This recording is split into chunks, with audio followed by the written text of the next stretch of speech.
Hello all, ఇదైతే soya chunks curry 3-in-1 curry అని చెప్తాను.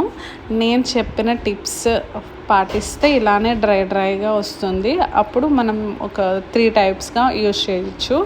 అండ్ నేను ఇది వాయిస్ ఓవర్ ఇద్దామని అనుకోలేదు, ఒక సాంగ్ పెడదాం అనుకున్నా. కానీ కొన్ని క్లిప్స్ రికార్డ్ చేసేటప్పుడు స్టోరేజ్ ఫుల్ అయిపోయి రికార్డ్ అవ్వలేదు. ఆ తర్వాత చూసుకున్నాను, అందుకే ఇట్లా వాయిస్ ఓవర్ ఇస్తున్నాను. ఇదైతే వెజ్ వాళ్ళకి మంచి ప్రోటీన్ కర్రీ. చికెన్ బదులు ఇది రీప్లేస్ చేసుకోవచ్చు. అండ్ ఇక్కడ ఒక టిప్ చెప్తాను. సోయా చంక్స్ హాట్ వాటర్లో వేసి కొంచెం సేపు వదిలేయాలి. దాని తర్వాత అవి మెత్తగా అవుతాయి కదా, అవి తీసి ఒక జల్లెడి గిన్నె ఉంటుంది కదా, స్ట్రెయినర్, దానిలో వేసి వదిలేయండి. పూర్తిగా చల్లారాక వాటర్ అనేది స్క్వీజ్ చేయండి. వెంటనే కూల్ వాటర్ పోసేయడము అలా చేయకండి. స్క్వీజ్ చేసినా కూడా ఒక 5 minutes వదిలేస్తే దాంట్లో ఉన్న మాయిశ్చర్ మొత్తం పోతుంది, డ్రైగా ఉంటుంది.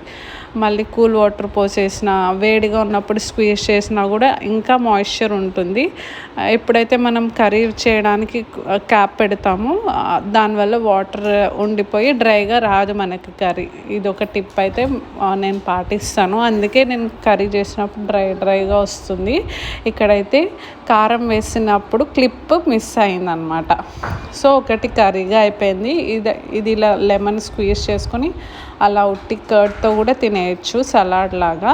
అండ్ సెకండ్ వచ్చేసి చికెన్ రోల్ ఎలా చేసుకుంటామో అలానే, ఏం లేదు, జస్ట్ నిమ్మకాయ స్క్వీజ్ చేసేసుకొని కొంచెం ఆనియన్ వేసి చపాతీలో రోల్ చేసి తినేయడమే.